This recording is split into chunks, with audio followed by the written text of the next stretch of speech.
Salut à tous et bienvenue sur la chaîne. Aujourd'hui, on va parler d'un événement qui a secoué le monde du football, la démission de Joan Laporta, le président du FC Barcelone. Une décision qui aura des conséquences profondes sur l'avenir du club et particulièrement sur des joueurs comme Ansu Fati. Mais avant de plonger dans tout ça, si tu es passionné par le Barça, n'oublie pas de t'abonner et d'activer la cloche pour ne rien manquer de l'actualité du club. C'est parti! Joan Laporta, élu président du FC Barcelone en 2003, a marqué l'histoire du club avec ses succès sur et en dehors du terrain. Sous sa direction, le Barça a connu une époque dorée avec des joueurs comme Messi, Xavi et Iniesta. Mais son retour en 2021 n'a pas été aussi simple. Entre la crise financière du club, les départs importants et les tensions internes, Laporta a dû faire face à de nombreux défis. Son retour a été porté par l'espoir de relancer le club, mais à quoi a conduit cette aventure ? Une crise économique qui a mis le Barça dans une position délicate, sans parler de la gestion sportive avec l'arrivée de nouveaux joueurs et la reconstruction de l'équipe. Et maintenant, pourquoi démissionne-t-il ? Laporta a annoncé sa démission pour pouvoir se représenter aux élections présidentielles du club. C'est une décision stratégique qui vient au moment où le club est dans une situation précaire. Mais cela soulève beaucoup de questions.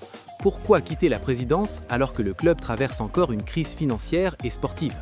Certains disent que cette décision est motivée par la pression financière et le besoin de redonner un nouveau souffle au club. Il semble que Laporta veuille regagner la confiance des socios, les membres du club, notamment en promettant un avenir meilleur avec de nouveaux projets. Les élections présidentielles du FC Barcelone sont programmées pour le 15 mars prochain. C'est un tournant crucial pour l'avenir du club. Mais qui sont les candidats qui pourraient remplacer Laporta ?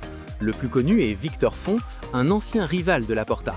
Font a toujours critiqué la gestion de Laporta, notamment concernant la politique financière et les choix sportifs du club.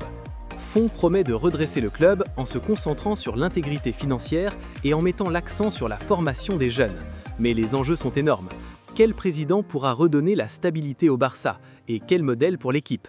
L'un des plus gros enjeux de cette élection est l'avenir d'Ansu Fati, la jeune star du Barça. Son contrat court jusqu'en 2027, mais avec l'incertitude autour de la présidence, son avenir pourrait être en jeu. Laporta l'a toujours soutenu, mais que se passera-t-il si un autre président prend les rênes ?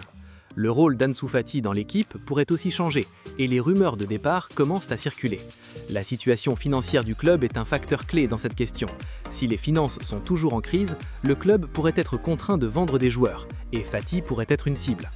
Le FC Barcelone est dans une situation financière difficile, avec des dettes qui dépassent les 1,3 milliard d'euros. Mais quelles solutions ont été proposées pour résoudre cette crise ? Certaines propositions incluent la vente de joueurs comme Frenkie de Jong ou des partenariats stratégiques avec des sponsors comme Spotify. Cependant, un club de la taille de Barça ne peut pas compter uniquement sur la vente de ses joueurs pour se redresser. La gestion des salaires et une meilleure planification sont essentielles. Le FC Barcelone se trouve à un carrefour décisif. La démission de Laporta est un tournant dans l'histoire du club. Quelles seront les prochaines étapes pour redresser la situation financière, sportive et politique ? Le nouveau président devra prendre des décisions cruciales pour sauver ce qui reste de cette époque dorée du Barça. Mais c'est à vous de nous dire ce que vous en pensez. Qui doit diriger le Barça à partir de maintenant ? Dites-le nous en commentaire. Et surtout, n'oubliez pas de vous abonner à la chaîne pour toutes les dernières nouvelles concernant le FC Barcelone. Merci d'avoir regardé cette vidéo jusqu'à la fin. Si tu as aimé, n'hésite pas à liker, commenter et surtout t'abonner à la chaîne pour ne rien manquer de l'actualité du Barça. À très bientôt pour une nouvelle vidéo.